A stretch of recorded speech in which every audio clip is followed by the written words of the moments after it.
just please share with us whatever it is that you managed to record, because we do try to document this event. And your homework. You can totally do your homework. You can totally do that. But yeah, recognize that yes, part of the show is that at any moment we may actually end up incorporating you into the show.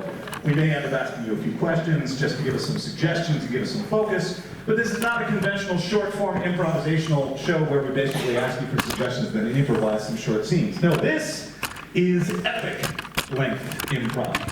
We're going to be improvising for a total of 12 hours over the course of 6 episodes with a dinner break. So we're going to start in just a minute with episode 1. We're going to resume at 2 o'clock with episode 2, at 4 o'clock with episode 3.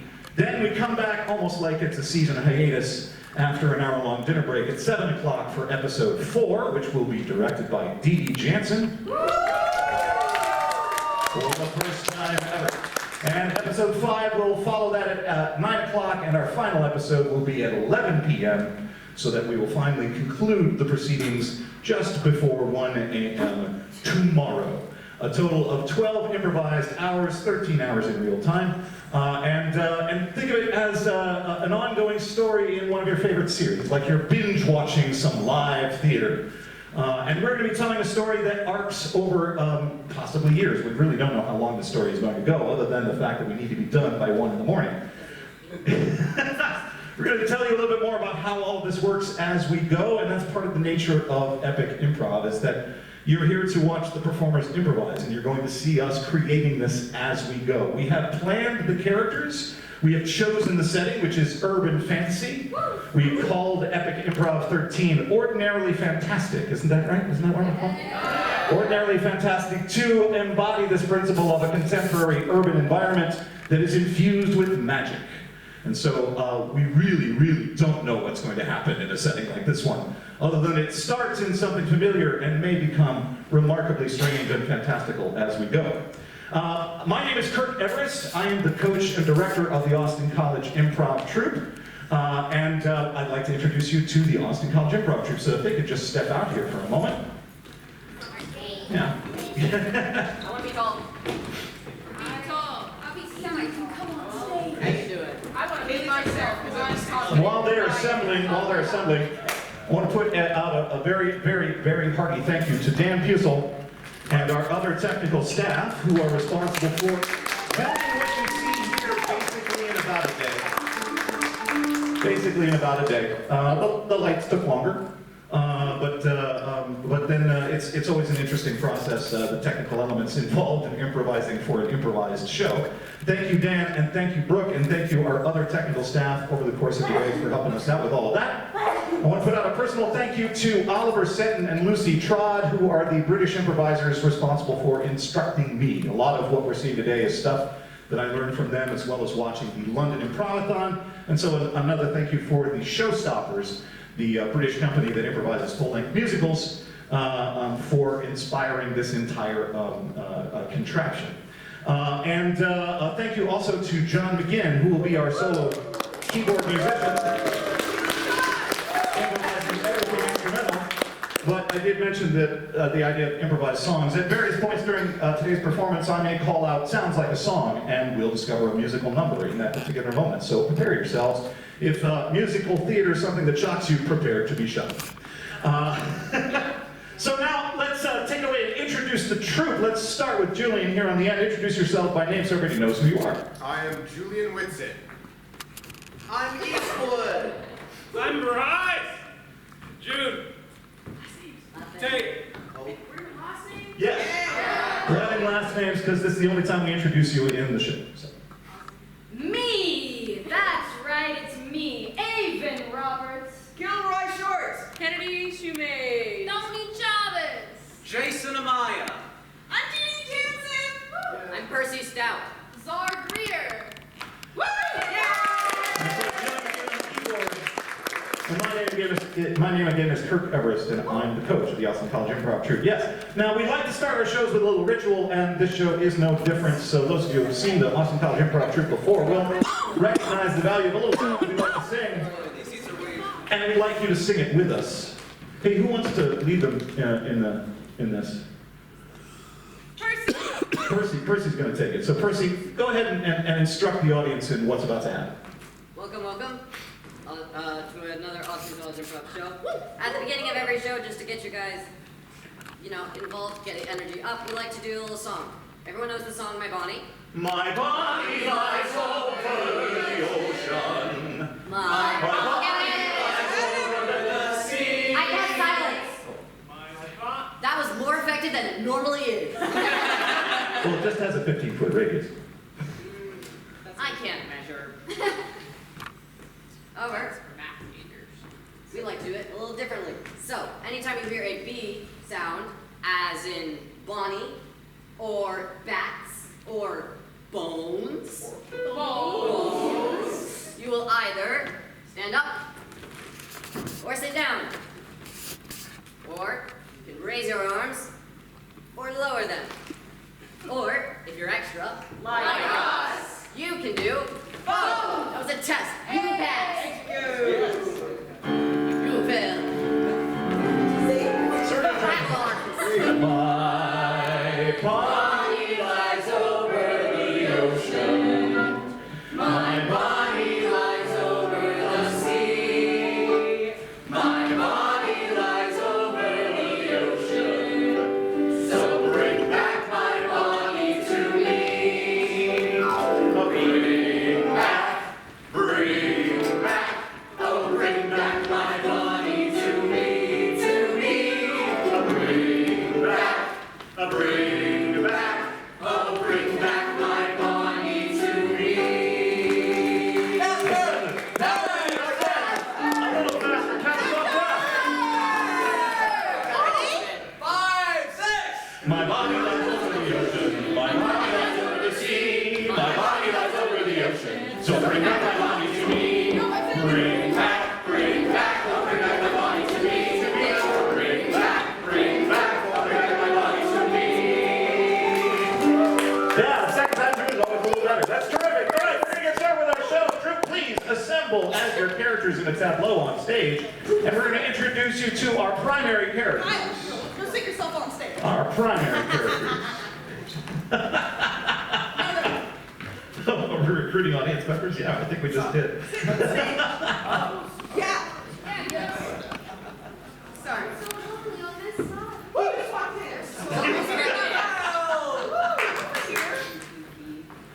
I'll do a lead. All right, so first off, let's introduce you to J.C. Varnell. Hi, I'm JC. When everyone else got magical powers, they seem to have left me out. But I'm working really hard at university, so hopefully I'll learn it sometime soon, maybe. Yeah. Next we have Marlon Ambrosius. My name is Marlon with an A, not Merlin with an E. That's my better, more magical brother. He won the family wizard contest, and I got left with the family business of our bar. So come in sometime. Thank you, Marlon. Next we have Cyrus Caesar. Hello, I am Cyrus Caesar. I'm a medium, so I see ghosts. And I see ghosts. Lots and lots of ghosts. Next, let's meet Harlem B. Orphan. Hey, I'm Harlem B. Orphan. I was found in a box. I was raised by a goose. They found me on the border of Queens, Harlem, and Brooklyn, and that is why my full name is Harlem Brooklyn Orphan from Queens. I would like to not live in a cardboard box, but hey, I'm 10. Thank you, Harlem. Let's meet Sir Gawain, Knight Errant. Hello. I'm also occasionally known as, I forgot my other pronunciation. So it's It's just Gawain Gawain. right now. In certain parts of the world. And I'm looking for my brother. You'll see him. Yeah, as a matter of fact, let's meet Sir Gawain's brother, Sir Hugh. Sir Hugh, senior at Fantastic University, member of Omega Omega Omega. And I slay dragons and women. That's Sir Hugh. In search of a knight to employ them, let's meet Twinkie the Jester. It's me, Twinkie. My name is Twinkie, and I just want to be a jester for a king or a queenie. All I do is rhyme, so you know it'll be a fun time. I want someone brave, someone strong, someone to sing along to my songs. Oh boy, oh boy. That's Twinkie. The irresistible, the always hot, Detective Daniel Morris.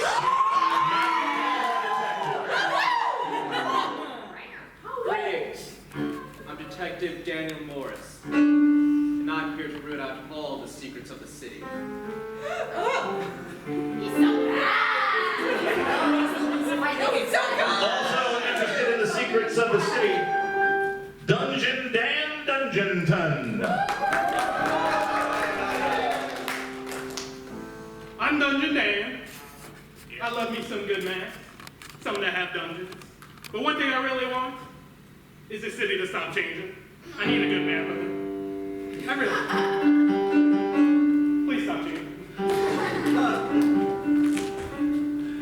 Let's meet the counterspell guy, Count Urspell the Guy. I only know one spell. It's counterspell. And I will eliminate all magic everywhere. That is all.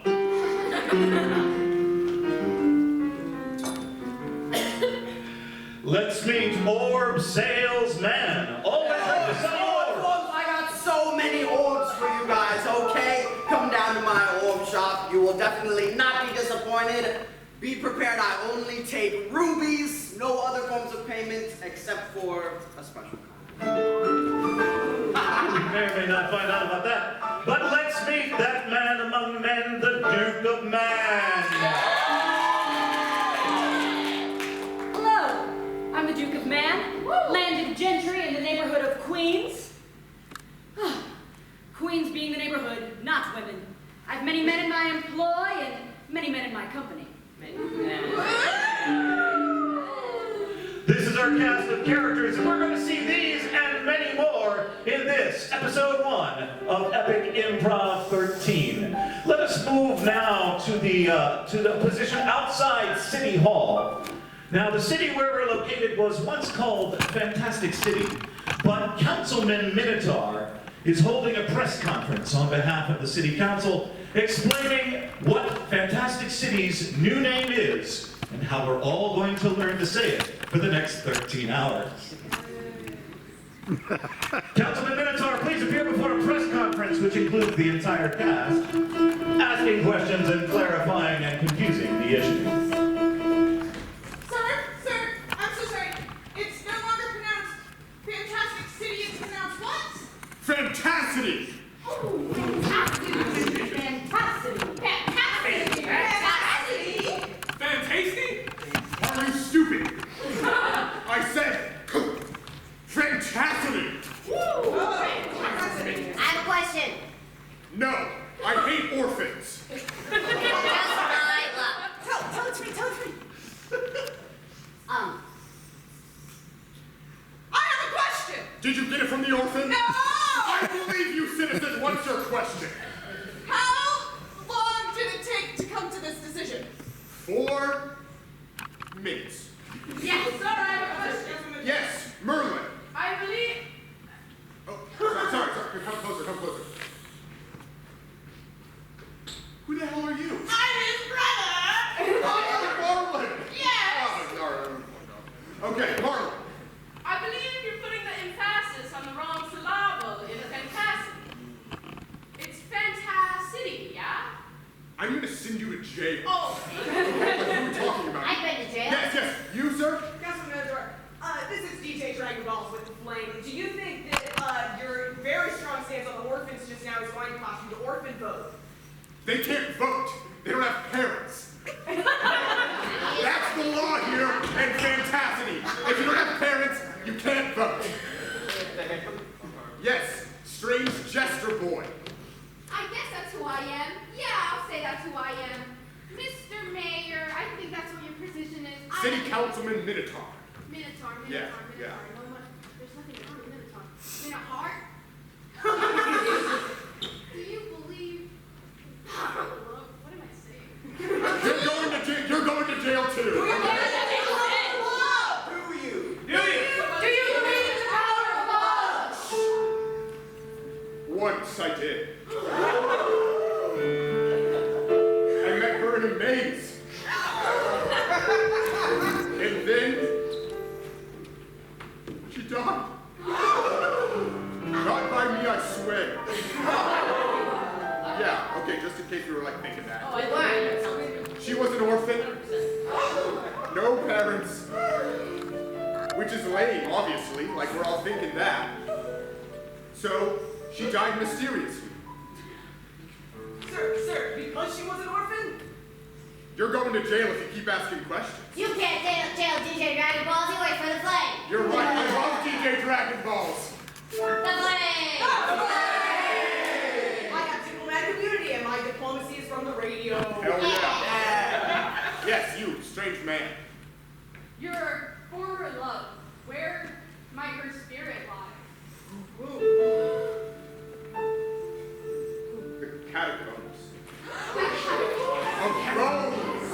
Oh, you know, that sounds like a song.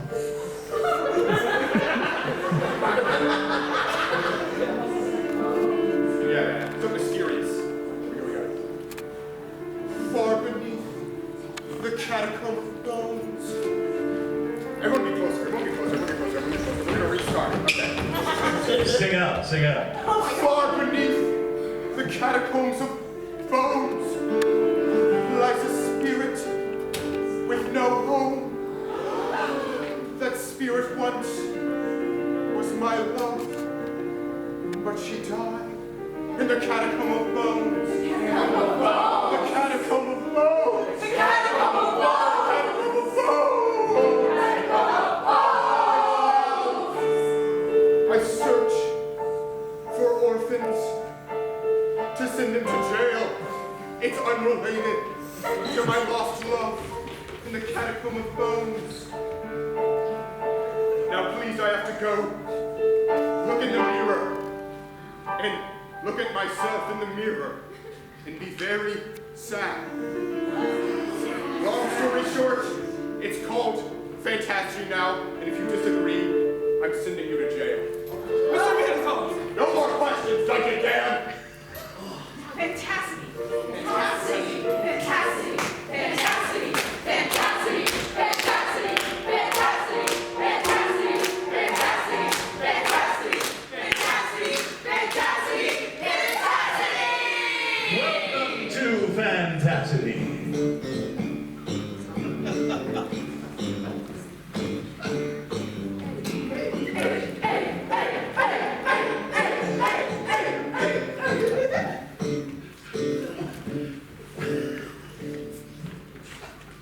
Sorry, I was just enjoying that groove so much I forgot to set up the next scene. Where are we? Oh, I know where we're going. Yes, what we absolutely need to see. We need to see two of the most intrepid college students in town, Cliff, the apprentice, and J.C. Barnell. They are working on a group project, so they're going to be joined by three fellow players who they're bringing up to speed on their latest group project at Fantasity College. I remember not to move in the dark. The specifically stated instructions. So let's see a group project here. Look, all you do is right-click and then hit Save As. What do you mean you didn't save the PowerPoints? When I try to do left and right, it's just two L's, JC. I left-clicked, and a new pop-up came up, and I thought that was save. I'm sorry. You have magic. How can you be dyslexic? Oh, Casey, I think that's a bit mean and possibly ableist. Yeah, JC, don't make fun of my magic dyslexia. It's a heritable family curse. Yeah, JC. Don't you know about about heritable family curses. There's a heritable family curse on my family, the Milderbonds. Yeah. We all have dyslexia. Yeah. But the Milderbonds also all have magic. Don't you get it? Don't you think the only way for me to have magic is to graduate summa cum laude? But JC, don't you understand? Magic dyslexia cures are still deep in research. Why do you want to cure dyslexia? That sounds ableist to me. Oh, I'm sorry. What do you think magic dyslexia, what do you suggest is the solution for magic and dyslexia? Magic accommodations, obviously. Yeah. We're using a social model for disability. That's what the presentation was about. Well, actually, if you think about it, the best way to incorporate it is to use both a social and a medical model of disability. Because anthropologically, you'll actually find that not all societies use biomedicine, and not all societies define, the same things as being a disability or an illness. Why didn't you put that in slide 5? I was hooking up with this bitch from Tinder. She's a dog girl. It's fine. Chad has a I think about all of this, I think there's something about you and not having magic that's causing problems with our group project and our ability to do group work. No. Because strong leadership is just about taking over the project, right? No.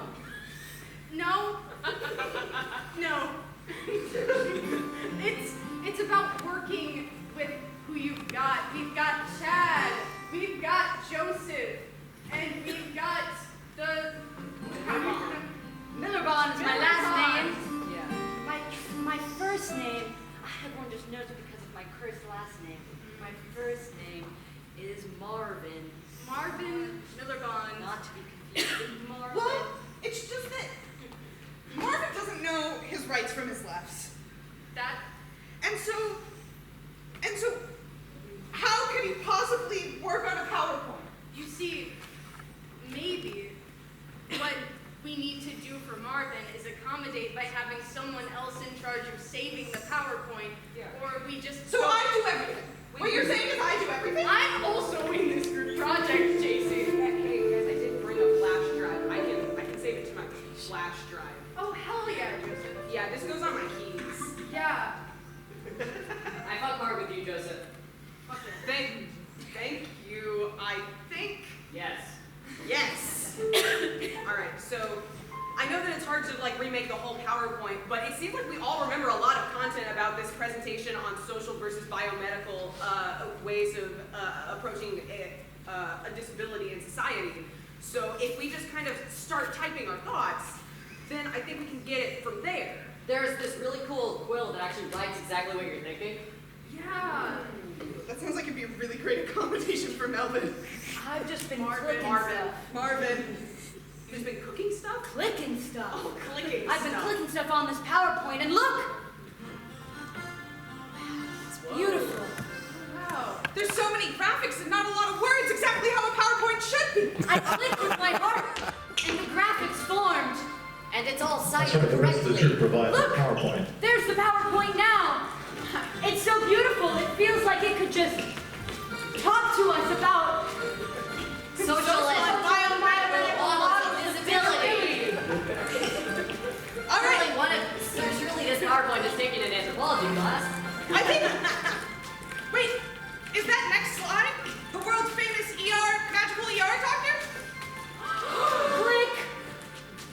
Wow. It's Dr. Shoe Friend. Disabilities are okay. And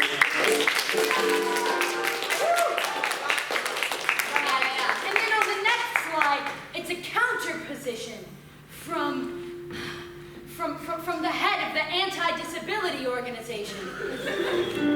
Click. I don't like disabilities. That's all I got. Wow, that's a really good photo you got. Yeah, this is the conference that he tried to strike from the internet. Yeah, how'd you find it? Yeah. I have something to tell you. Do tell. I'm a spy in the Anti-Disabilities Organization. What? Like the ADO? I go to the ADO meetings and I take secret photos. What's this strange man taking secret photos? And I leak them to PowerPoints and the radio. That way, we can all know what's going on in our anti-disability organizations. So we can fight for the Pro-Disability Alliance. Transparency is really important when you're trying to make political change. I love the PDA! The PDA! See, you don't need one. In fact, the next slide is all about the PDA. Oh. Yeah, 1, 2, 3, click! The Pro-Disability Alliance. There's so many people. There's so many people. Some of them are disabled. Yeah, you know, maybe I shouldn't trust you. I mean, maybe I don't need to be in charge of everything. Maybe you don't need to be in charge of everything. Yeah. See, I've got the flash drive and everything all like here. Let me right click and save as while we're on this very good. And make sure to eject it before you actually take it out. I will. Oh, classic. Oh, yours isn't the monkey butt one. Oh, let me get to the monkey butt slide real quick while I save this. Oh, I meant the flash drive. Oh, the monkey butt. What? You know the monkey butt flash drive?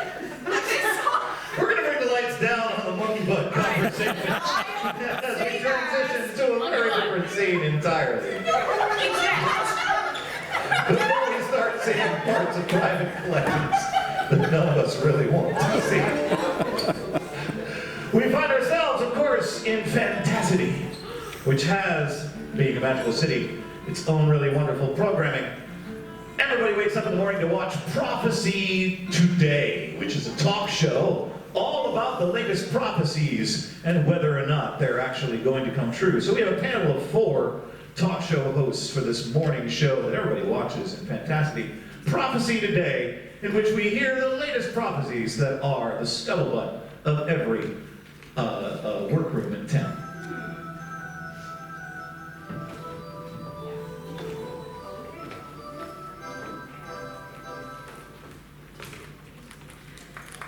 Welcome back to Prophecy Today. It's me, your host, the prophecy chemist herself, Jessica. Today I have my lovely panel of other prophets with different methods, so everyone gets seen equally. Introduce yourselves, prophets. Well, I am the orb salesman. I see through my many orbs. Yes. I am Gerald Greystone. I use the new Mayan calendar. My name's Ash. I burn shit. I see the ashes. Tells me the future. Ah, we're very similar, me and you, Ash. And of course, as always, in every episode, I do scientific experiments till they blow up and they tell me what's gonna happen in your life. So, what do we see happening today in the world? I developed an accent. It happens when you do prophecies. It's a side effect of some explosions. Yeah. Now, I tell you what I saw. I was doing some burning of a totally abandoned building. Legally. I have a deal with the fire department. But I was burning that, and I saw that the new pope is going to be a dolphin. Ah, porpoise pope. Porpoise pope. Haven't had one of those in years. No, not in years. Anyways, but I think that's personally going to be a great fit. I mean, It's great advocacy for sea life. it's great advocacy for sea life, get people interested in reducing the amount of plastic in the ocean. They say they're smarter than people, so maybe we should have had porpoise popes all along. Porpoise popes. I've met a lot of smart dolphins and a lot of not smart people. Yeah. Interesting prophecy from the new Mayan calendar says that the harpy migration will happen 2 weeks earlier than pre-planned. Oh. Prepare now for this year's harpy migration. Get your kids inside, tie down your small dogs. If you go to our website, there is a link you can click of really important documents. You can find one on harpy migration safety.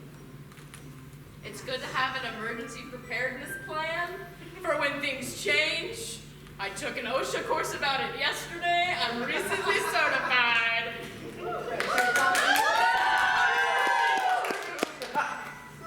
And of course, make sure to check your local wildlife calendar. Thank you. Anything from the orbs? Oh yeah, the orbs are always got stuff to say. Okay, so this guy came in. He didn't have any rubies, but he had some pixie dust, if you know what I mean. So while I took his payment, you know, I was looking through the orbs, and all of a sudden I thought I started hearing one whisper to me, and he said, "Don't walk down 42nd Street on April 16th." Well, what happened? Did you do it? Why would I do that? I don't know, to see if the prophecy was true. No, they told me not to. You know to obey the prophecies. I'm a That's how you know. scientist. I don't obey laws. Yeah, you obey the prophecies and then nothing bad happens. So everything was fine, yeah. Well, great. I'm glad you listened to your own prophecy. Yep, I'm very intelligent when it Yeah. comes to prophecy. Your prophecy. Well, you know what that means. It's time for the prophecy of the day. This is where we get to hear the rest of the truth in a one-word format. Become a multi-headed voice of today's favorite prophecy quote.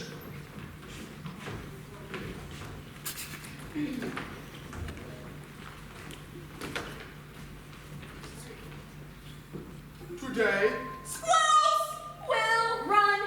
right to Your palace and eat Your cheese. and Nuts.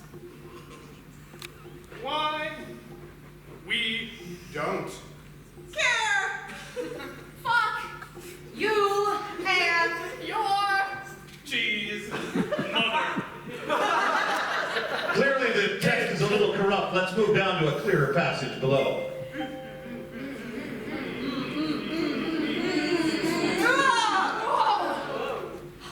Tomorrow. is Full moon. day. Werewolves Might be Stinking. up The town hall. So, be aware Of smells from werewolves. And that's all the time we have for Prophecy Today. Let's get our last thought of the day from our guest hosts for Prophecy Today. Let's get our last thought from their viewers before they sign off. Just give us that little tagline that'll help us get through the rest of our day, feeling like, well, if we obey the prophecy, everything will work out. Thank you for joining us for Prophecy Today. I am your host, as always, the prophecy chemist Jessica. And they are Gerald Greystone. The orb salesman. Ash. And our prophecy goodbye to you is obey the laws. You're not a scientist. Thank you. That's everybody get out for Prophecy Today.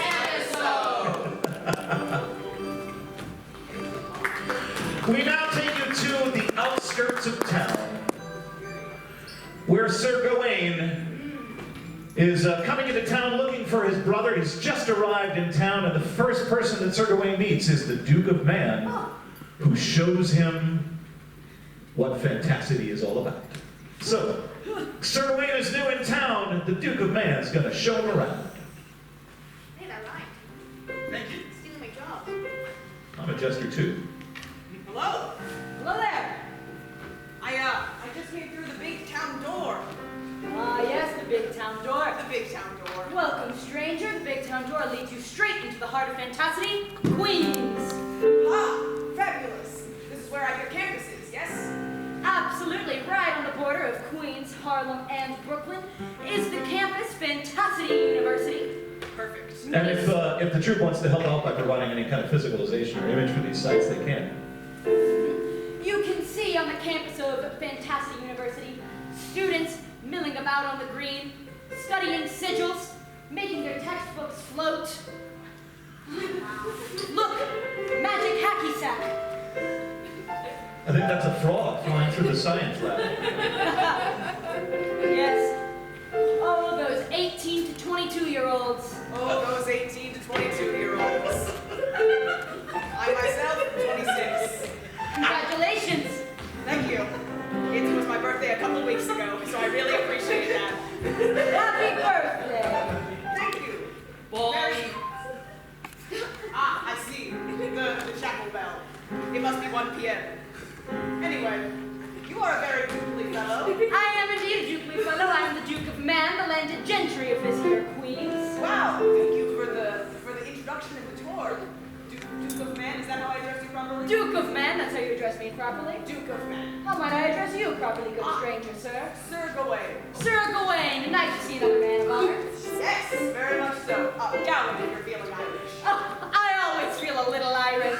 Oh, don't I know what that means? Yeah. So basically, are you gonna come to the meeting this day? You keep skipping the meetings. Oh! Like I'm kind of left doing all the work that you're supposed to be doing. Princess, that's because I trust you so dearly. I know that any work you do is going to be so precise and so thorough that I almost feel as though I can be hands-off at the meetings. Okay, because you're kind of leading all of Queens. Mm-hmm. You're kind of the face of Queens. A lot of people don't even know who I am, and I'm doing your work. Do you see what I'm getting at? Do you see what I'm getting? Do you hear what I'm getting at? Do you hear me? I hear you. People like my face. My lady, are you also a landed gentry of this city to which I am new? And who are you? I am Sir Gawain. Okay. No, okay. No. But that's not how we do things here. That's Got it. not how I do. That's not. Oh, okay. Good for you. Thank you. Finally, some appreciation. But of course, my lady. And what are you doing here? I am looking for my brother. He is a student here at Fantastic University. I fear he may have gotten himself into some trouble. Again. And your brother's name? Sir Hugh. He may have introduced himself as the Huge. Huge. Yes, in reference to his muscles and heart, allegedly. Allegedly. Allegedly. Sir Hugh. Sir Hugh. It's great knowing all the students here keeping track of the city, isn't it, brother? I mean, cousin. Yes, thank you so much, sister cousin. Don't you just love royal family lines? Hello, Hugh. Pick up. Sorry, Sir Hugh can't come to the phone right now. He's in some trouble. Typical of my brother. I'll keep an eye out. Oh yes, his voicemail is loud as hell. I'll keep an eye out for him. Well, Many young men at Fantastic University who are aiming to prove themselves in battle end up joining my ranks in one way or another. oh yes. Yes, Is there a sort of a tourney club, so to speak? yes, a tourney club that jousts for fun and an adventuring club that goes out to solve problems and try to do some service in the local community. If he's a service-minded man, I might see him there. Oh, he's interested in servicing someone. Who will leave the Duke of Man and Sir Gawain to continue this conversation about different kinds of possibilities for a knight-errant to take up arms in the service of fantasticity. We take you now to Marlin's Bar, the Ambrosius Bar. This is, of course, the place where Detective Morris regularly meets with Harlem B. Orphan to get the latest skinny on what's happening on the streets of Fantasticity. So this is a meeting between Harlem B. Orphan and Detective Morris at Marlin's Bar.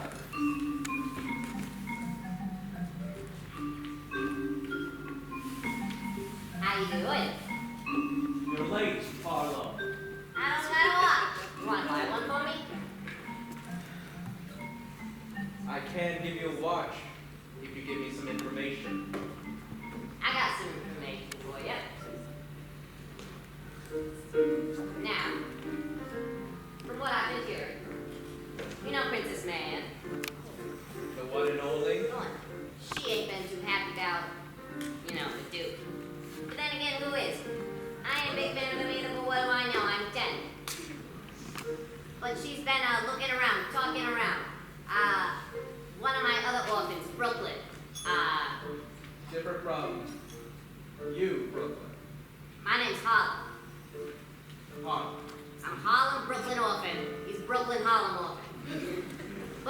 place. You don't need to know that.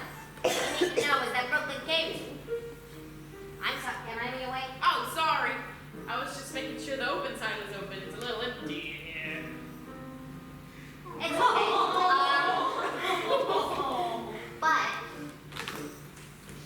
Brooklyn came to me and he said that Spec said, Jack said that Jason told him that Princess Man was seen asking around, and she was looking out for the orphans and asking, what you gonna do for some money? She was, asking perhaps if we were skilled in combative arts.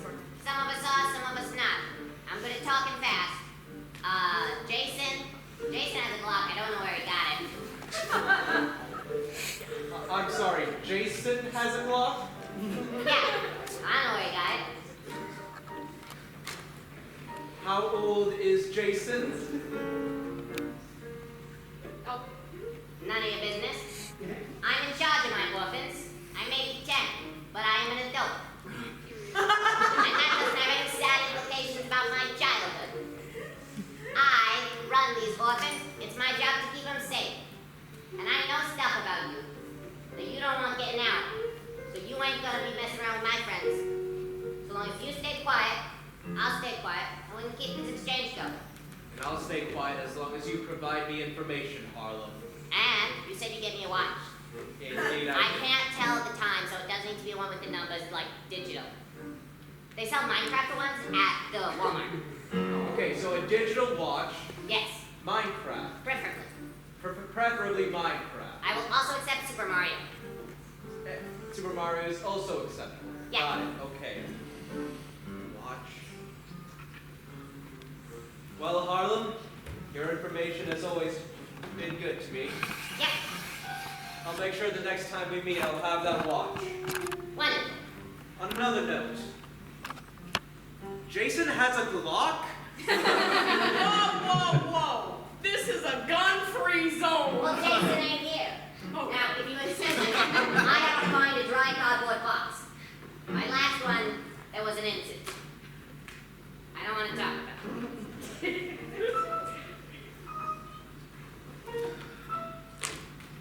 A box. I found one. What joy but love. I'll be over. Omega! Omega? Omega in the house! Oh, what's up, Marlon?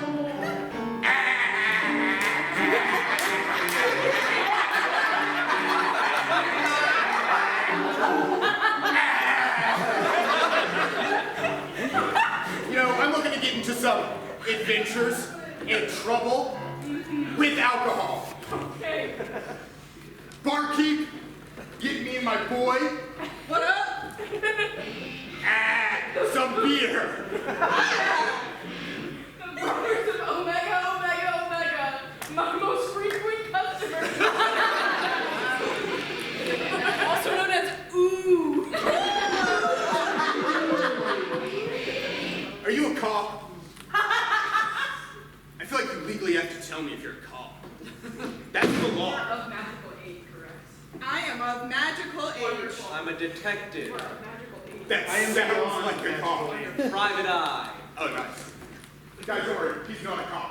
Oh! You are of magical age, correct? We both know. Okay. That's Can true. I have a lemonade? Yeah! Here's a We're so close to being uncharted. The president of Greek Council's gonna get us. She just might. I hear she's a hard ass. That's funny. If you know that Kennedy's the president of Greek Council. So, detective, you want to join Omega, also known as...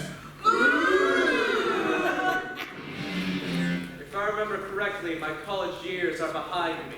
I've been in college for 6 years. You can always go back, learn more. Lifelong learner! Brotherhood is for life. Not just 4 years.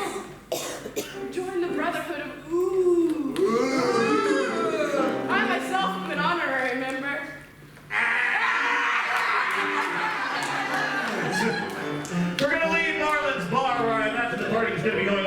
quite some time. We're going to make our way over to the shopping center of town, the Magical Mall, the Infinite Magical Mall at the heart of downtown, where the orb salesman, of course, has set up an enormous shop for the sale of orbs, which is, it's selling the orbs pretty hard. What we're going to encounter here is we're back to the Duke of Man showing Sir Gawain around town, and it's at the orb salesman shop that the Duke of Man decides to explain to Sir Hugh what the story is with the princess, and where Sir Gawain explains what it is about his brother that's brought him to town.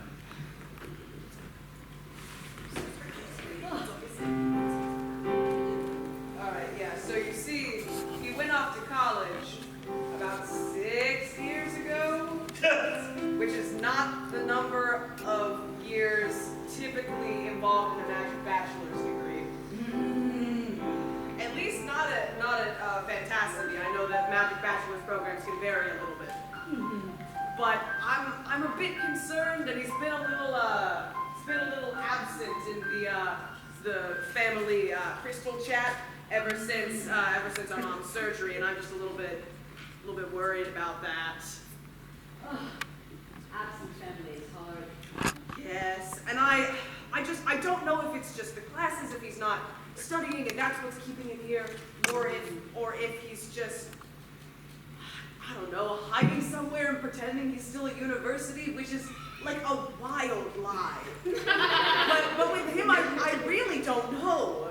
He could be in the adventuring club, he could be in the tourney club, and if he's that invested, maybe he just decided that he's gonna stay there for a while. He might have started a second bachelor's degree. I don't know. He doesn't seem like someone who would double major, so if he wanted to do two, he'd have to do them separately.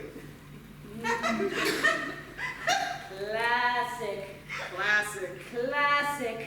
There's But- always a couple rat students at Fantasity University. You Rat can't- students? Yeah, because it's like you can't get rid of them. They always come back. Like roaches and share. Like roaches and share. I see. Every year, they Yes. pop back up. Roaches and magical share. Anyway, that's why I brought you here to the orb salesman. Yes. The orb salesman sometimes can sell strong orbs, yes? Yes, we have many different forms of scrying orbs in the shop. Wonderful. Do you have any for finding blood relatives? Let's see, how far back? My brother? Oh, yes, we have many people come in looking for long-lost brothers. Yes, we have many of those. At least if there's the adventure of the turning club, I know he's getting a lot of practical application. Yes, nice experience. Nice All right, experience. we got this guy right here. It's a little one. Yes, pocket-sized. Pocket size. Good for the journey. That's very helpful. This is a big city. I wouldn't be surprised if I was walking around for a while. Yes. Oftentimes people find themselves in forests or dungeons or caves. Yes. What's the range on this? Like if he's within, is it like if he's in a mile? Like I know it's All small right. on some. So yes, this specific orb, Yes. this one, is going to glow faintly Okay. when your brother is on the same planet. And then, when your brother is within earshot, it will make a very loud beeping noise. Okay. Yes. All right. Very helpful. So can I do a little free try right here just to make sure he's on the same planet? Oh, yes, go ahead. It would be very inconvenient to buy an orb for the wrong planet. All right, got you. I know. Yeah. Okay. So is it a blood thing, or do I just sort of yell his name at it? It's really vibes, you know? Okay. I'll just project his vibe on it. Yes. Perfect.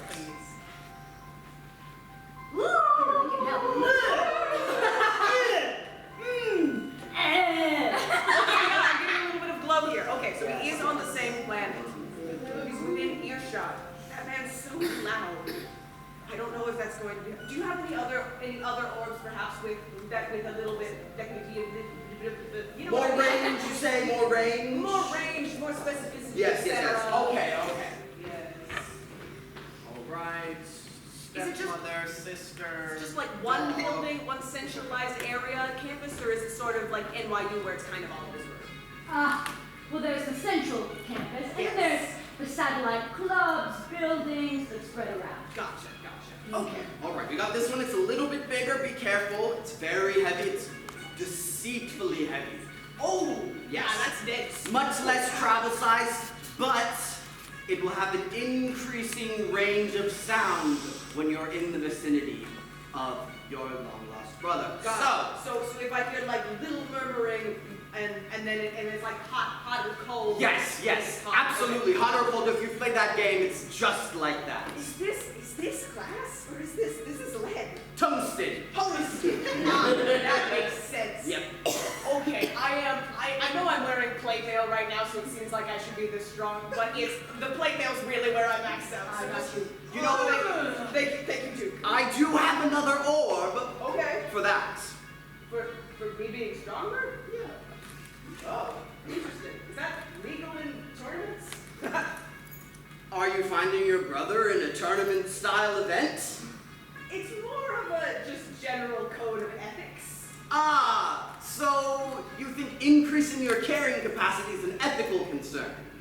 I think doing it with magic steroids is an ethical concern. It's an orb, not a steroid, Let's my get the good tungsten's sir. put down. Okay. Take tungsten away from You me. know, I have one more. If your budget is, you know. Do you, okay. Can I look at a phone book, really? Yes, we have one right over here by the phone booth. Because I thought about it for a minute. Thank you. I thought about it for a minute and I was like, if he's been here for 6 years and he's not in the phone book, I don't know what that boy's doing. Orb salesman, I have a question for you. Yes. Well, Sir Gawain is busy. Do you happen to have an orb that could sort of help me show my sister cousin how much I secretly appreciate her? Okay. Tell me more about this flavor of appreciation. Well, she does a lot of work for me and for the city and for Queens, but the neighborhood, not the women. But She doesn't do work for women? We have an orb for that too. to cure misogyny. Yes. Now I'm really invested in As we this one. transition to a new location. Can I get a sample of that one? Oh, absolutely. Wouldn't we all want such an orb? We take you now to the offices of Count Urspel de Guy, where Caesar has come desperate for help in what to do with the cloud of ghosts that follow Cyrus Caesar wherever they go. So Caesar is seeking help from Count Urspel de Guy and his power of counterspell.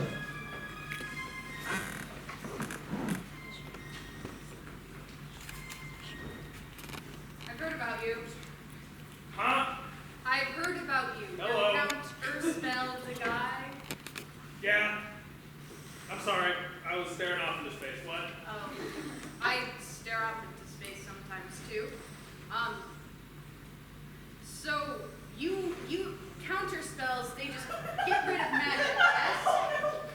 Caesar is, of course, as I mentioned, haunted by ghosts, including, of course, cowboy ghost Bill Hannigan. So can counter spells get rid of curses or like family gifts or like magic that was supposed to be good but now you're not so sure? Do I look like a cleric? What? You look like the only person I know with anti-magic. It looks like a bitch. Shut up. I'm saying I want to say. Look, So, I can see what I can do for you. yeah? You might have to do something for me. There's very little I wouldn't do to be rid of a certain nuisance. I thought you'd like. We've been together for, going on 8 years. We've done lots together, we know certain things. Sorry, I lost track of time. You forgot to get me flowers. So, you're haunted by ghosts. Yeah, This seems like sort of an affliction. yes. So you understand the injustice that magic has brought to our world. I understand the difficulties I have personally with the magic I was given to see ghosts that other people did not, therefore making me a ghost magnet, because really all they want is to be heard, except for this guy, which you can't see. I'm a big fan of murder. I tell you, it sucks being a ghost. Can't murder anyone. And all the laws and shit, too. Can't get a good poker game no more, I tell you what. I'm not going to tell you what he's saying. That's you're a coward, but hey, well, I know. But magic can be good. I feel like you're pushing me into a corner. I feel like for every good, the bad is tenfold. And I feel that you are a victim of this system. I agree I'm a victim of the system. You know what, yeah. Yeah, exactly. So what I'm hearing, this is the chance I'm not going to get some, hey, I'm just saying, you get some of your own power. If you manage to grow a damn spine, I might be able to fuck up. But I can't. Once I'm stuck on this damn plane, love to get to wherever the hell I go to. But you know, maybe if you prove you don't need me anymore, I'd head out. But you ain't done that so far. Because you're a fucking doorman. Maybe this guy can teach you some shit. And you ain't listening to me. No one listens to you but me. That's why you're here. You act all high and mighty. Oh, I'm your conscience. I ain't no conscience on God's green earth. I will tell you that. You pretended to be for a bit. Ain't my fault you was fooled. That's fair. So what's that bait? I am the count of a very small, outspoken group Yeah? called the Order of Anti-Magic. Anti-magic like counter spells or anti-magic as in against all magic ever? The latter. You want your ghost problem dealt with or not?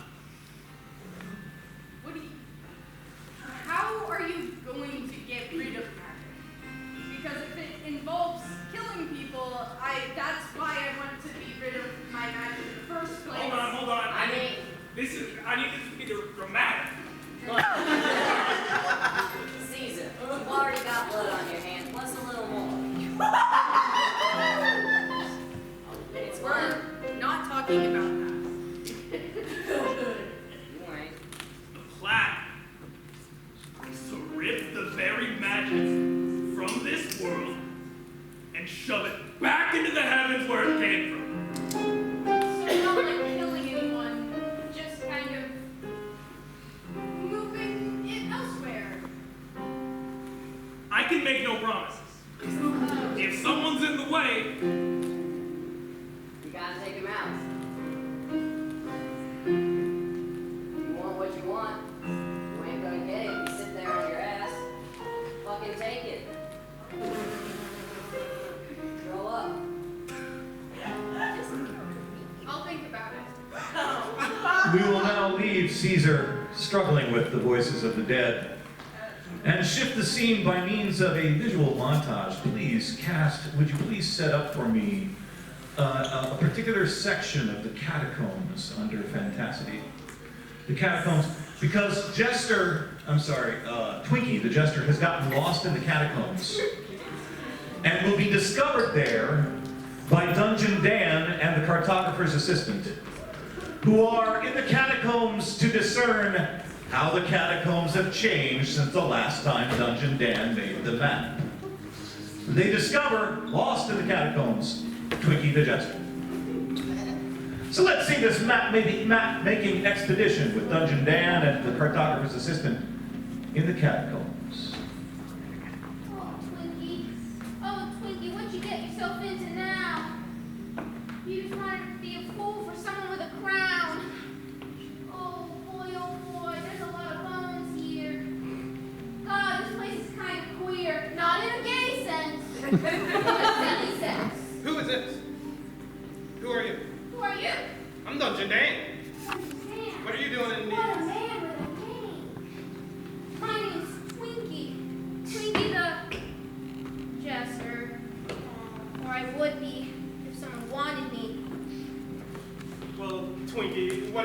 in the bone catacombs. Looking at a bunch of faces on the walls, that's what I'm doing. Weird ass faces, motherfucker. Damn, where are you? This place. I woke up and now I'm in this space. Interesting. I know. So, I know. I'm mainly here just to see if anything's changed. Oh, hi. Oh, that's a body. Body on Oh, yeah, that was there first. How many times have you been here, Dungeon Dan, man? A couple. I'm starting to notice a shifting, and I'm not liking it. Cartographer's assistant. I didn't realize you were a person. I'm sorry, man. I'm just kind of maybe or not obsessed with Dan. You know what? I think I'm going to give you a raise just because of what Twinkie has said. What notes have you been making so far? So like you're saying, Dungeon Dan, the things keep changing. So like, I do that stuff. Oh! Yeah, that's what I'm talking I about. drew a stalagmite, and first he was here, and then I turned around, and I guess I got my dimensions wrong, and he was a little bit closer, but now it moved again, and so I feel like it's a walking cactus type vibe. Twinkie, get over here. Yeah, Dungeon Dan. I think we should possibly leave. But how can we leave? When I haven't even got my boogie on. I need to get my boogie on, Dan the man. You need to get your boogie on? I need to get my boogie on. I'm a jester, it's what I do. That seems like Twinkie's got to teach Dungeon Dan the bone dance. I need to teach you bone dance. That's actually how you start. You go with a da-da-da-da-da-da. All right, show me. Yeah.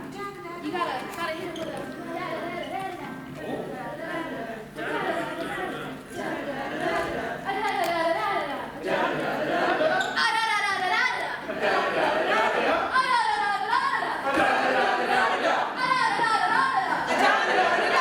You see, Dungeon Dan, the catacombs of bones aren't so bad. Once you get your boogie on,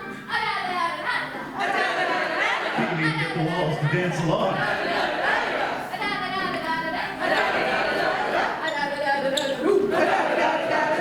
Look at how silly these skeletons are. I think you're right. These skeletons are real now. Real nice ancient skeletons. If only there were more voices here to sing along. Can you hear you loud enough? Can you read? Period. Oh, they slay too. Look at that. Slay too, look at that. Look at Okay, that. I'm starting to get annoyed by this. Thank you for understanding my emotions. Dungeon Dan, why do you need to change your maps? Because they change all the time. All the time, all the fucking time. They're always shifting in different ways. And they Shifting? can't stay the same. Who says they can't? Who says they have to stay the same? Can't you see? You're the only one to blame. You have to look at them through their perspective. Their silly, really little boogie dancing perspective.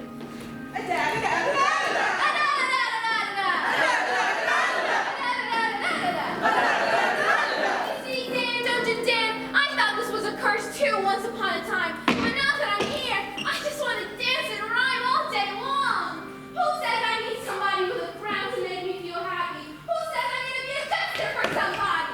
I got somebody to dance here with, and that's these skelly wellies. So we'll leave the map maker to decide how to mark this on his cartographic tables. And we'll leave Twinkie with this newfound discovery of direction among the catacombs, the living bone walls of the catacombs under Fantasticity. Now, there are many forms of getting around in Fantasticity because, of course, magic is everywhere. So we're going to join one of those magical mass transit systems right now. Several players are going to come out and provide for us a moment on one of our current Fantasticity magical mass transit systems. But this is where we're going to encounter Sir Hugh and his posse making their way across town on one of this town's magical mass transit systems. Sir Hugh and his posse making their way across town. You tell us what your means of locomotion is.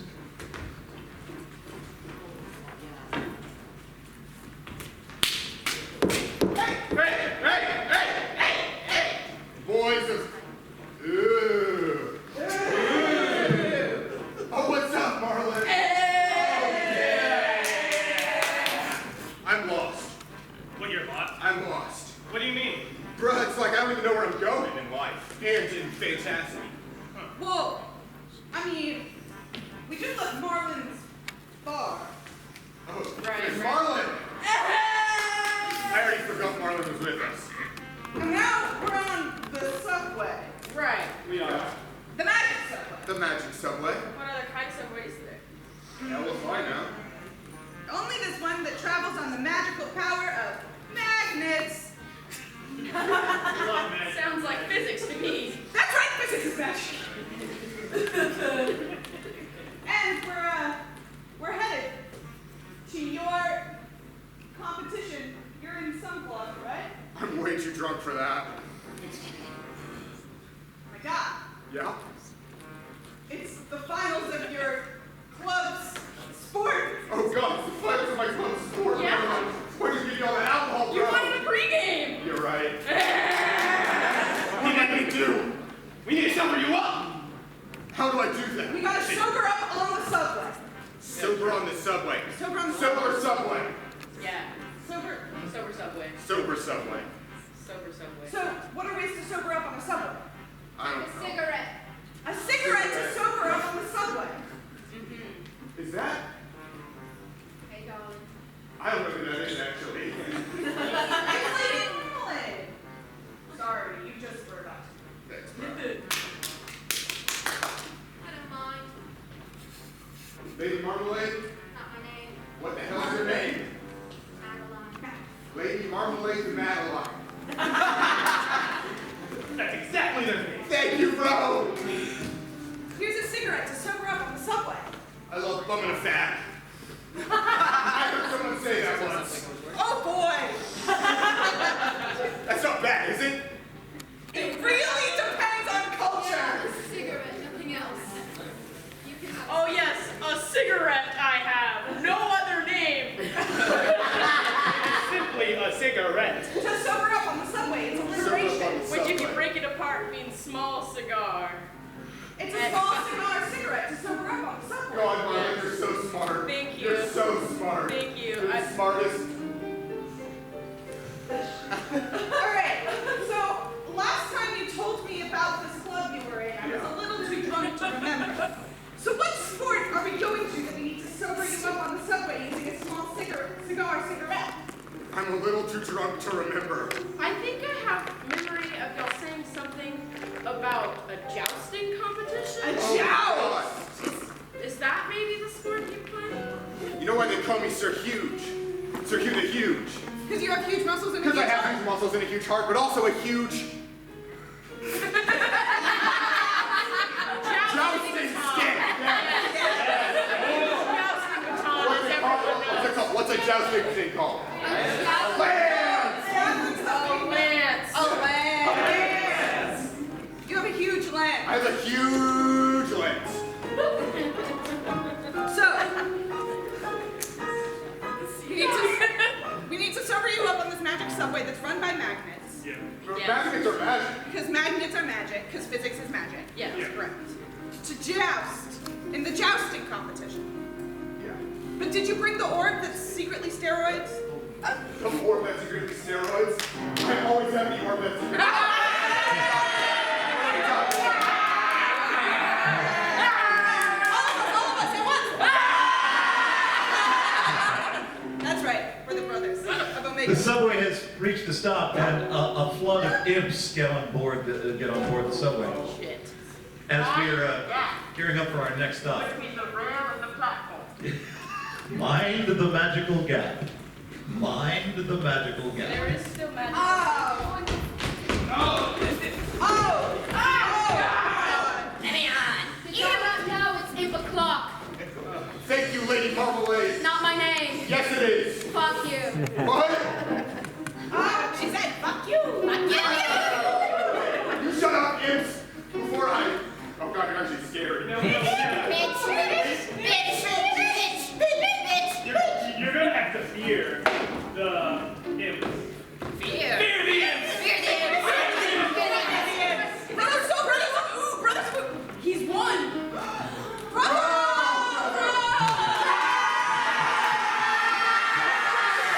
And we'll leave the scene of the magical subway behind as we make our way to the Magic Public Library, where JC and Cliff are hard at work on their presentation when they're visited by the headmaster, who wants to recruit them for a special project in magic intelligence.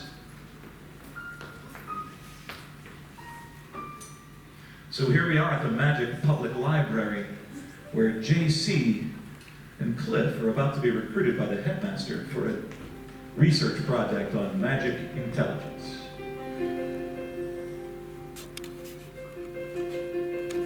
Where did we save that graph? Oh God, it's saved to my desk, on my desktop. Okay, so you know how there's like 16 folders? Yeah. And then a bunch of shit I didn't save into the folders. It's in one of the, it's not saved to one of the folders. It's not in there. No, it's, okay, so if you go to the Chrome logo, Okay. and you go down 4 and over 6, it should be that 5. Down 4 over. JC, Cliff. Hello, headmaster. Now, what are y'all currently doing? No, this isn't a secret, we're studying. We're studying. We're working on our presentation without our 3 other classmates. And could you speak up, headmaster? I'm having a hard time hearing you. My apologies. Thank you. I have a research project that I may regret giving both of you. Okay. But what is said project? Are you aware of the portals on campus? Yes. Who isn't? Would you like to say that again? Huh? Don't mind JC. Yes, what about the portals? I would like for both of you to research them and their properties of possibly giving magic. Oh, Oh. I hear there may be some side effects among that, but so if one was to go through the portals enough time, you could get magic? How do we want to perform this test? Do you want like a randomized control trial, or like what kind of thing are we thinking about? I will give y'all free reign over however you would like to research. We can choose our test. Oh, this is great news. Yes. Do we have to pass an ethics board? Oh, yes. Probably. Do we? Or is, like, what is the like, IBR? IRB. Oh, I hate acronyms. IRB situation on this. No, but you will have to pass it by Dr. Grimm. Oh! He hasn't even gotten his PhD! I hate that guy. I'm sorry, but he's the only one currently qualified. I've never seen him before. He's just never- kind of there. You're never in the same room as him! No, I'm not. I can tell you, he's a real weirdo, agree? Oh, God. Y'all haven't met Dr. Grimley yet either. They look really similar. It's just, well, the man does want to raise people from the dead, so he shouldn't have any ethical quandaries. So, I feel like we can pass anything past Dr. Grimley if I'm so honest. truly, we could write any grant proposal we want. Because in a magical world, there's no language forbidding you using woman in this grant. So we can put whatever we want. We can throw in a rat through a portal. We can throw in a raccoon. We can throw in an imp.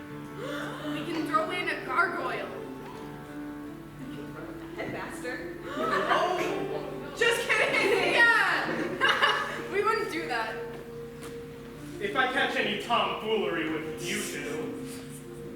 Have it that you may be expelled. You're the one who gave us this project, man. And I make the rules. Okay. And we can sort of do whatever we want, except throw the headmaster in. Yeah, that's true. Or we can throw in Mulberry. We can throw in. Well, that's mean though. But I will wish y'all good luck on this project. Okay. So we need to I speak this out following the scientific method. Scientific method. We start with an observation. Observation. Portals may give you magic powers. No, people who come through portals sometimes come out more magical. Now we have to have a hypothesis, which is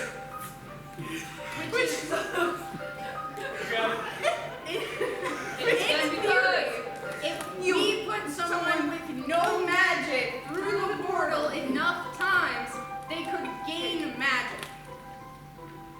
So now, the next step in the scientific process, we have an observation, we have a question, we have a hypothesis, now we have to design a test. Throw a shit ton of things through the portal. We leave the intrepid researchers to discuss the details of their new plan and return to Marlin's bar, the Ambrosius bar, where Marlin and Count Urspeld Guy are having some really bitter and angry things to say about wizards. Where's the head hole? Here it is.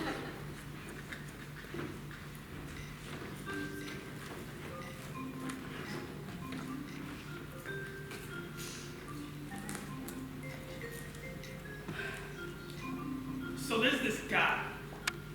He lives like 2 doors down from me in my apartment complex. He knows every spell there is. We applied to the same job. You know who got the job? Was it the other guy? It was the other guy. Even if I got the job, it's on the 51st floor of a skyscraper. There's no stairs, there's no elevators, there's a door on the 51st floor. I can't get up there. You can't get up there without like a levitation spell, like knowing how to fly or anything. You sound really unqualified for this position. That's why you applied.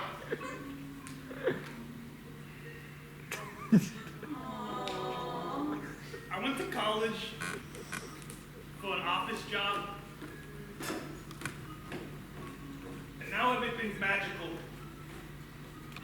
Yeah, that's what happened after the war. That split the sky in twain. Yeah, that split the sky in twain. I know about that war. Let me just finish this real quick and I'll explain more. Take your time. You see, counter spell. The guy. It was me in the war. Me and my brother, Merlin. Anyway, we got into an argument over the last saltine cracker. And war broke loose in all of eternity. Flashback to that argument between Merlin and Marlin over a saltine cracker. You already had 3, dude. I'm really hungry and I have pots. Please let me have it. I'm going to argue with you still, even though you have a very valid reason. It's okay. I also have salt in my pocket, so it's not a necessity. Okay, so it's not a valid argument. It's a fact, nonetheless. Take your fucking salt, take the cracker. Hey, that's my cracker. Nuh-uh. Nuh-uh. Nuh-uh. Mom said I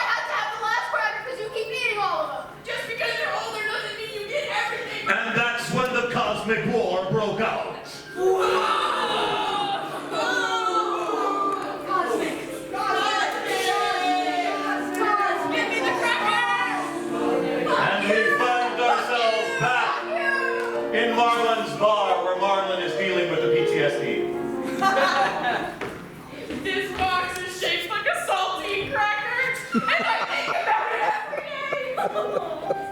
I hate you, Box. Why do you keep it? Because it reminds me to always be better. Because Ritz crackers are obviously superior to saltines, and they have better shaped ridges that you can cut cheese with. Woo! Oh, you can cut cheese with them? Yeah! They're multi-tool. I've never walk me through it. I'm genuinely curious. The Ritz cracker has ridges, and you usually see them on charcuterie boards, which also have slices of cheese. And sometimes the cheese is sliced thin enough that you can roll the Ritz edges across the cheese, and it will like perforate it, and so then you can like rip it, and so then you have 2 slices of cheese. And the cracker doesn't crack like in the name. You can't. Well, not if you don't push real hard. It is a cracker after all. Why? If Ritz crackers are so great, Yes. why did you start a war over a saltine? Well, it's my brother. Like we're gonna argue about something, and like he had 5 crackers, and I only had 3 crackers. Bitch, you had more than me. Ah! And so mathematically, it was uneven, and I feel like I should have had that cracker. Flashback to the peace negotiation between Marlin and Merlin, in which they are trying to reconcile, but things fall apart. Are you seriously telling people I had more than you? Because you did have more than me. Okay, but the day beforehand, you had an entire sleeve. Okay, and that was the day before. And then the moon set, and the moon rose, and a new day began, as it so often does. How many saltine crackers I could have had? Probably A sleeve! Yeah. But you didn't, and you didn't take that opportunity. We're at war! Those rations are for all of us! Ah. Back to the present, where Merlin's dealing with the PTSD. Merlin? Marlin. Merlin might be too, but we'll find out. Over the peace agreement. Yeah. You know, this column looks like a whole sleeve of saltine crackers. And it makes me think about how his argument was that he didn't seize his opportunities that he had when they were presented to him. But me, I did. I take chances, and yes, I make mistakes. But it's for crackers, so it's worth it. Again, why do you keep the column? If it makes you feel so bad. It helps me remember in this family business that I inherited, because in the war, where the world split into 2, we said? Nice. Thank you, ominous voices of the bats. You're welcome. So, Merlin got the magic and the final saltine, and I got this rickety family business that is the magical gay bar. Gay in here? I didn't know it was I mean, that's cool. All us cats are gay.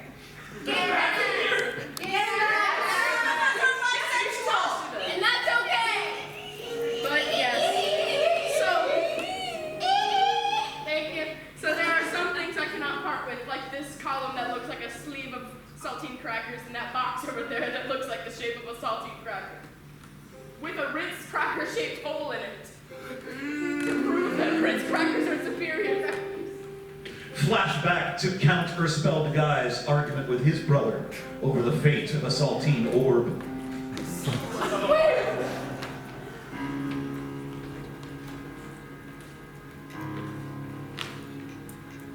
The saltine orb belongs with me, brother.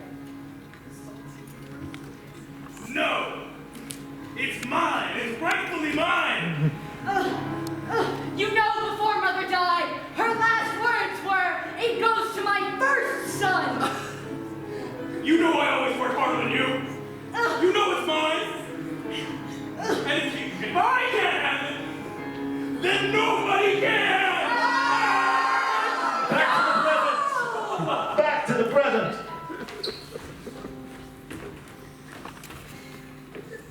Yeah, so I got a history with saltines too. Do you? Yeah, I cracked like an orb. It's pretty intense. Oh, those are hard to crack. My My brother was like an orb made of saltines. Oh. And it was like it was a saltine orb. Never seen one of those in person. And my brother was pretty messed up about it. Oh. Is it cracked and crumbled and crumbs everywhere? I Cracked think so often do. That Nature Valley granola bars. Fuck Nature Valley granola bars. Say that. the crumbs got in the carpet, and I burned that bridge.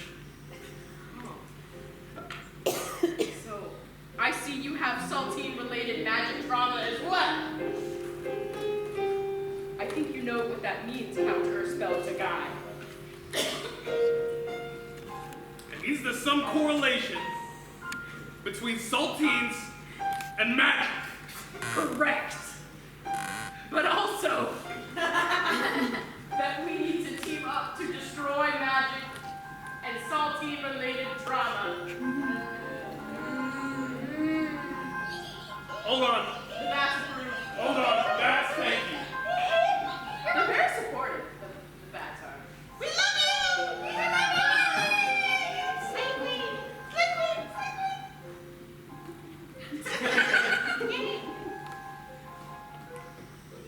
If only we could start some kind of support group / revolutionary mechanism. Perhaps a union. An anti-magic Ritz Cracker Union.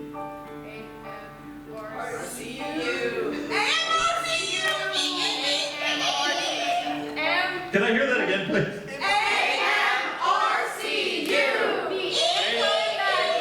Ritz Cracker Union. Thank you. How do we say that? Because you know the brothers of Omega also go by ooh. So can we pronounce A-M-M-R-Coo.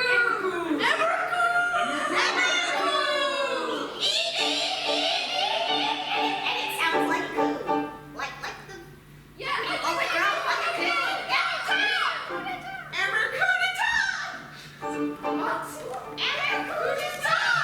Leave the bats to their musings. And Marlon and the Count to talk about forming the Anti-Magic Ritz Cracker Union for the AMRCU.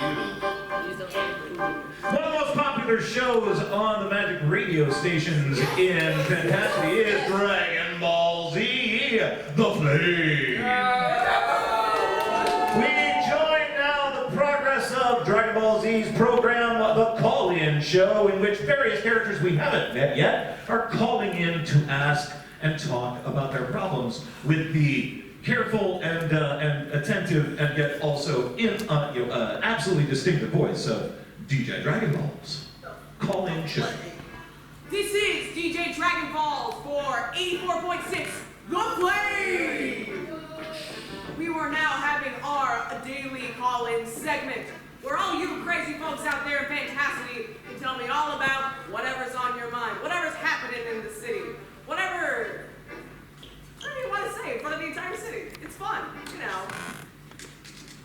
Caller number 1, you are on the flyer. Oh my god, hi DJ Dragon Balls, I'm a big fan. Thank you. Yeah, you're really cool, my dude. It's me, my name's Jared, I'm a knight in training, and my parents recently divorced and they say it's because of me.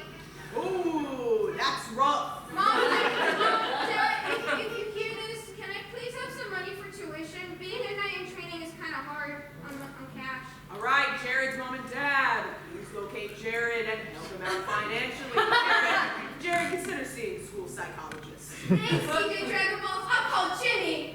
We love Jimmy here. Caller number 2, you are on the flyer.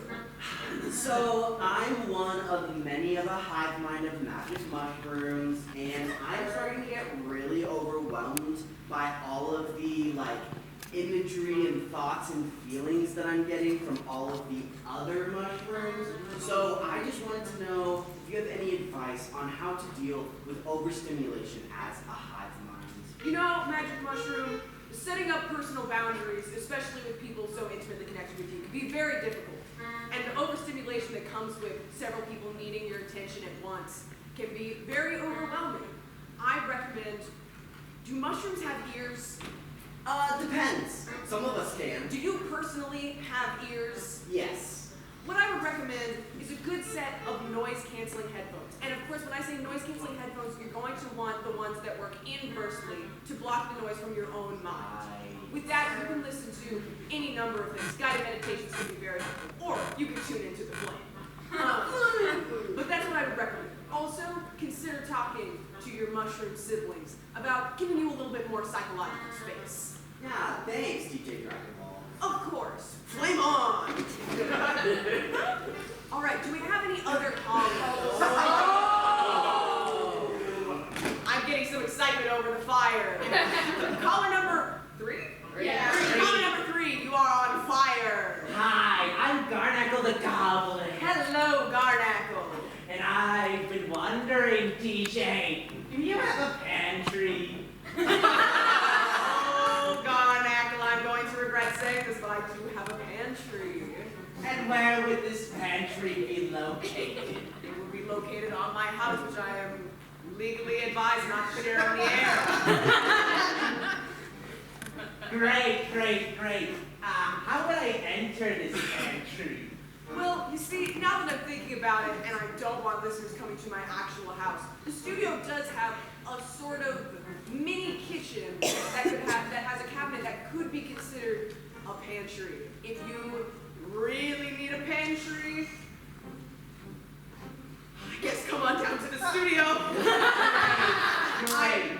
I'm very committed to helping my listeners. I'll be down in a moment. We'll leave Dragon Balls to wonder what will happen when Garnackle turns up in his pantry. Studio management, I am not responsible for damages. The station is also not responsible for any damages incurred as a result of your polling program. However, we are now going to return to the orb salesman's shop, where Caesar has come looking for the proper orb to do the proper work of helping to sort out this ghost business. Caesar at the orb salesman's shop.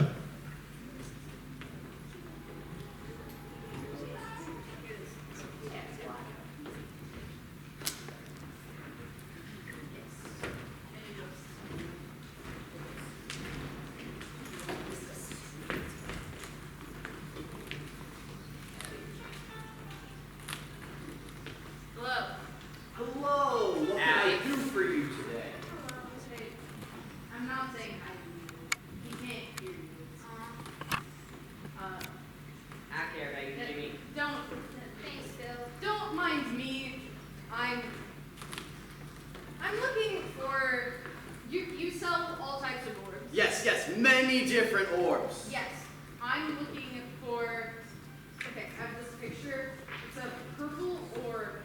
It's like fairly big, but technically it can be compressed to be smaller and fit on like a bracelet or a charm or something.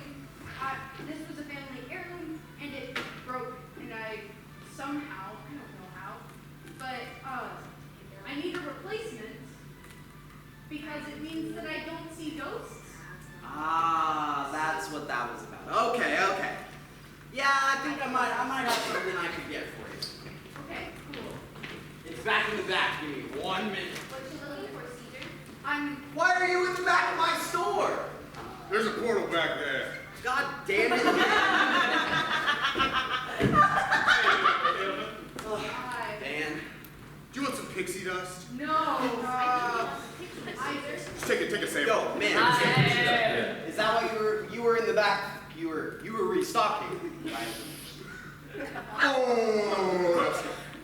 Of course it's good. You Oh, made no, it. you know Dungeon Dan. Yeah, of course. So, well, here's the situation. Dungeon Dan's been dealing with some ghost problems. You know, catacombs, ghosts. Very popular. So we need to get rid of Dungeon Dan's ghosts. I thought you meant Pixie doesn't Okay. I'm sorry. Oh, That's a pretty simple orb. Yeah. Okay, yeah. I will tell you, you can get some. They don't make cigars like they used to, but you can still get a damn good cigar. I will tell you that. You've known me. Who the hell are you talking to? This guy looks really silly. You should like flick him off. It looks Who like the a pen. hell are you talking to? It looks like a pen. Hey, guys. Calm down, calm down. Sorry. Well, you see, Jimmy, there's this thing called prostitution. So, guys, I I got love these being your own ghost. two different orbs here. Okay. They should both fit your needs. And oh, What, miss? I have one orb here. Fit both your needs. Okay. I'll take it. I was here first. All right. You got 20,000 rubies? We ain't got shit. Where do you find rubies? I orb fucking- maggots, you know. I mean, I can. Orb Not man, gonna like my answer. would you take some pixie dust for your orb? Oh, absolutely. You've got Yes. Thank you. Got the orb. Yeah, Caesar, he's wronged you. Caesar, this man has stolen what was rightfully yours from under your nose, Caesar. I still don't know who you're talking to. Caesar, I think it's the ghost's problem. Caesar, look at that man. He has taken from you. He is an evil man. That man doesn't even need He dresses like a pimp. Caesar, is there anything I can do for you? I still don't know what a pin is, but I think it's silly. One orb. You know, you should. Well, bye, orb man. We're gone. Later, guys. Make sure you come back. You can't be a pushover. Imp's coming through. You can't be a pushover forever, Caesar. That shit's gonna keep happening. That was really mean. No rubies, not my problem. He didn't have rubies. We have a deal cut out. Ha! It's a previous agreement. The system has fucked you over again, Caesar. You must take it down. You need to You kill can the start system. with him. You know, I am at a ghost orb, but I do have something that could at least calm you down. What? It's the orb of eternal calmness. That Make a lot sounds of like a work. sedative. Caesar, that sounds like a sedative. You just take the orb and then you're all good for about 26 hours. Caesar, I think this man is trying to sell you gabapentin. Is that a drug? Yes, Yeah, don't do that. it's a muscle relaxant that is often prescribed to help people go to sleep. Oh, this is accurate shit. That's Well, Yeah. we'll leave Caesar wondering what decision to make Steal, eat. about whether or not to make a deal for the orb of eternal calmness. Does sound like an excellent product. There is in the center of Fantasity an enormous statue. And this statue is where Harlan B. Orphan and Detective Morris have agreed to meet. Both of them have just discovered a secret that they need to impart to the other. The other one needs to know what they've just discovered. At this great huge statue that is going to be formed by the rest of the troop in the center of town, we'll have Harlan B. Orphan and Detective Morris share the secrets they just discovered with each other.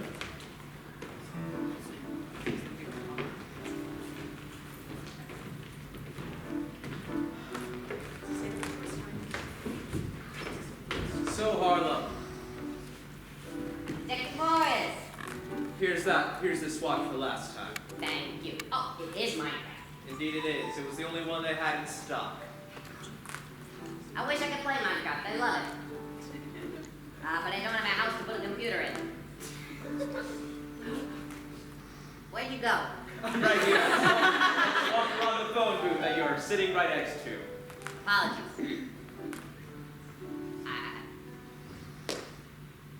I heard you had some new information for me. Yeah, I got some new information. Because, you know, I hang about. And I was hanging out next to the orb shop. And I happened to overhear a little conversation between the Duke of Man and the orb shop owner and some fancy new looking knight that was looking for some white. Or something of the sort. And there's some strife going on from the Duke towards the princess, too.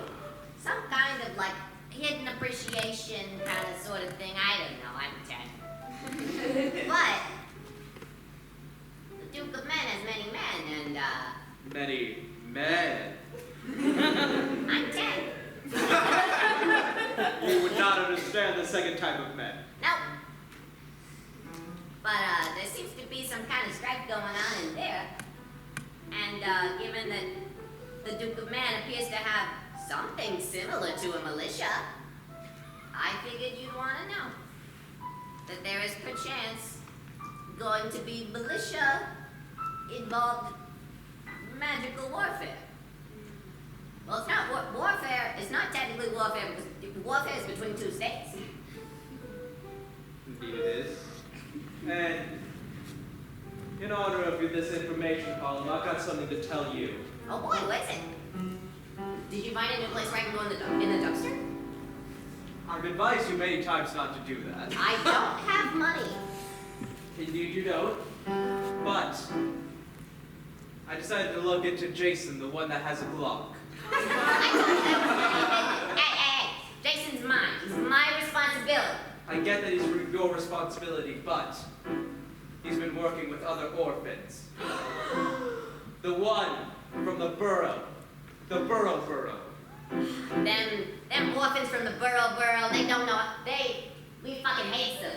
They don't know how good they got it. They're in the borough, it doesn't rain in the borough. You know that shit? Their cardboard boxes don't get wet. They don't get splashed on when the buses drive by too fast. They don't get pneumonia. I tell you. And as much as that actually would sound like a song, we're running extremely short of time. So what's going to happen is that the statue behind Detective Morris and the orphan is going to change with some musical, magical type articulations. It's going to make a sound as it turns into a giant portal to somewhere. So the statue will turn musically into something, a portal, making some musical sound while it does so. And that will gradually get Detectives Morris's and the orphan's attention. After all, they're more concerned about Jason and his Glock and the orphans from the borough. That is, I tell you, I do appreciate that, Detective. That's gonna be big. That's, yeah, I trusted Jason. You know, I helped him out when he was in a rough place. It's what we do as orphans, but I mean, you know what it's like to be betrayed by someone that you don't care about. And that's when the portal started drawing them in. Something is happening behind us. Indeed it is. Boy, I wonder what. I don't know if I want to know anymore. But on the other hand, I am 10 years old, and I am just consumed by unbridled curiosity, and I did not have a parent to teach me. As if sensing their curiosity, the portal gets even more interesting and weird.